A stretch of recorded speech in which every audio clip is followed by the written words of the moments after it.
Democrats hope for blue wave push from 8-state primary day file. In this May 23, 2018, file photo, Republican gubernatorial candidate John Cox addressed supporters at the Sacramento County Republican Party headquarters in Sacramento, California.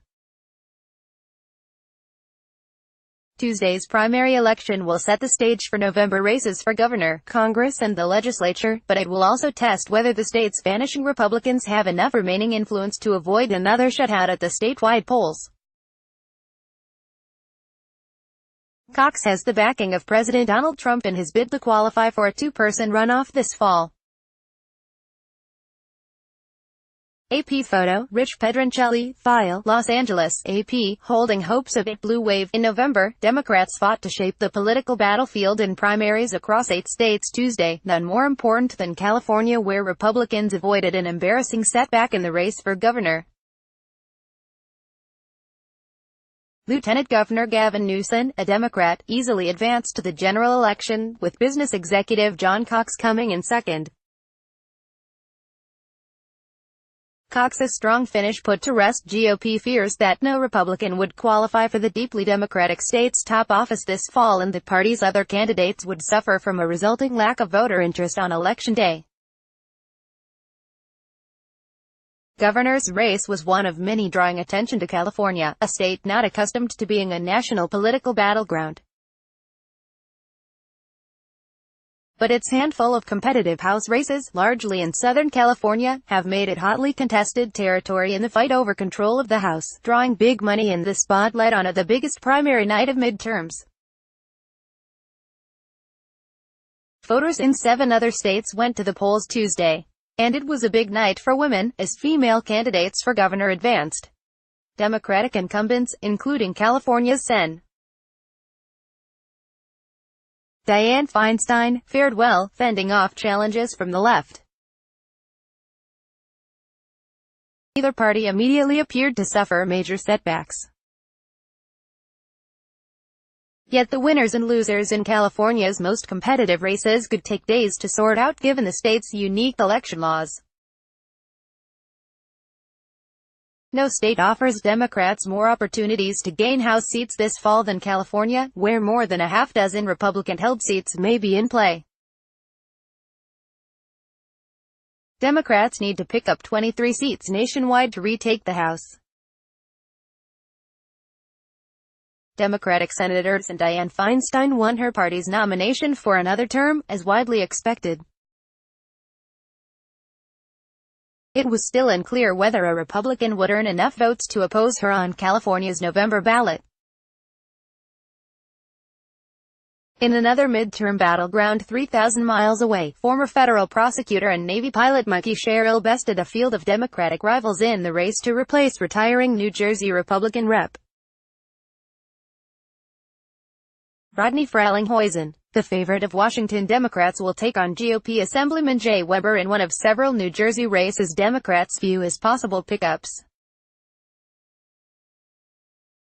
Much of the day's drama focused on women, who fought to make history in some cases and to avoid disaster in others. In Alabama, 4-term Republican Rep. Martha Roby was forced into a runoff election next month after failing to win 50% of her party's vote. She will face former Democratic Rep. Bobby Bright in Alabama's conservative 2nd District, where Trump loyalty has been a central issue. Roby was the first member of Congress to withdraw her endorsement of the Republican president in 2016 after he was caught on video bragging about grabbing women's genitals. In New Mexico, Democratic Rep. Michelle Lujan Grisham won her party's nomination in the race to succeed outgoing Republican Governor Susana Martinez. If Grisham wins, she'll be the state's second Latino state executive. Alabama Governor Kay Ivey fended off 3 GOP challengers, while South Dakota Rep.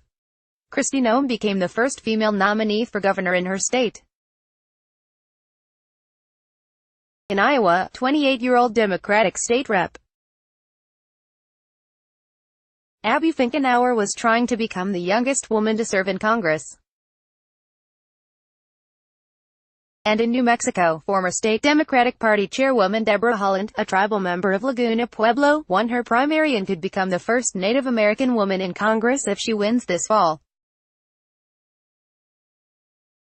Haaland said in her primary victory statement, "Donald Trump and the billionaire class should consider this victory a warning shot. The blue wave is coming." Mississippi Republican Sen. Roger Wicker won his primary contest, as did New Jersey Sen. Bob Menendez, a Democrat who faced federal bribery charges last year. The jury deadlocked, but Republicans hope to use Menendez's legal troubles to tar other Democrats like Sherrill across the state. Republican businessman Bob Hugin claimed the Republican nomination to face Menendez this fall. Recognizing the high stakes in California, Trump sought to energize his supporters in a series of tweets praising his preferred candidates. In high-tax, high-crime California, be sure to get out and vote for Republican John Cox for governor. He will make a big difference. Trump tweeted. Yet frightening scenarios existed for both parties. Because of California's unusual primary system, all candidates appear on a single primary ballot, with the top two vote-getters regardless of party advancing to the November election. That allows the possibility of two candidates qualifying from the same party, and neither from the other. National Democrats spent more than $7 million trying to curb and repair the damage inflicted by Democrats attacking each other in districts opened by retiring Republican reps. Ed Royce and Darrell Issa, and the district where Republican Dana Rohrabacher is facing challenges from the left and the right. In two of the three Southern California districts, Democrats were coming in second place behind Republicans, but the races were too close to call early Wednesday, leaving Democrats at risk of being locked out. In another, Issa's district, Republican Meters and Diane Harkey was leading in early returns, as two Democrats vied for the second slot. Republican Rep. Mimi Walters easily advanced to the November election in her Orange County district that has been targeted by Democrats. The second spot remained up for grabs.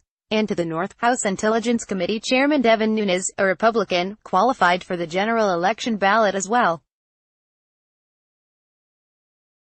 Nunes is a polarizing figure in national politics given his support for Trump in one of the many investigations into Russian meddling in the 2016 election.